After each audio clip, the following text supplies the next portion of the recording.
রামকৃষ্ণ পরমহংস ছিলেন ঊনবিংশ শতাব্দীর একজন বিখ্যাত ভারতীয় বাঙালি ধর্ম সংস্কারক এবং সাধক। তিনি দক্ষিণেশ্বর কালীবাড়ির পূজারী হিসেবে পরিচিত ছিলেন এবং পরবর্তীতে হিন্দু ধর্মের একজন প্রভাবশালী ব্যক্তিত্ব হিসেবে স্বীকৃতি লাভ করেন। তার মূল নাম ছিল গদাধর চট্টোপাধ্যায়।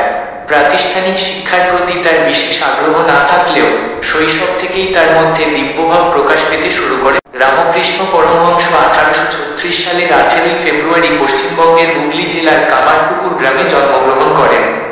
তার পিতার নাম ক্ষুদিরাম চট্টোপাধ্যায় এবং মাতার নাম চন্দ্রমণি দেবী। তাদের বিষ্ণুর নামানুসারে পুত্রের নাম রাখা হয়েছিল গদাধর।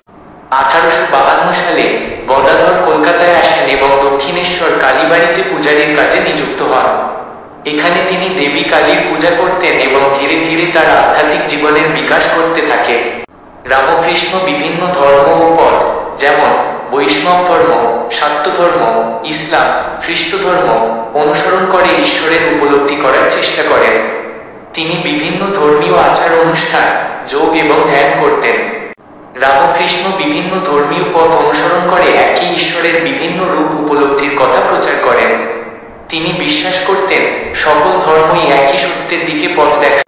রামকৃষ্ণের অনেক শিষ্য ছিলেন, যাদের মধ্যে স্বামী বিবেকানন্দ ছিলেন প্রধান।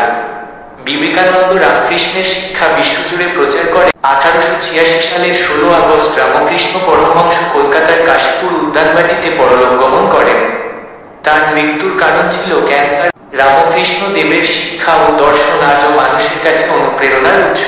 তার যত মত তত পথ এই বাণীটি সকল ধর্মের মানুষের মধ্যে ঐক্য ও সমন্বয়ের বার্তা বহন করে।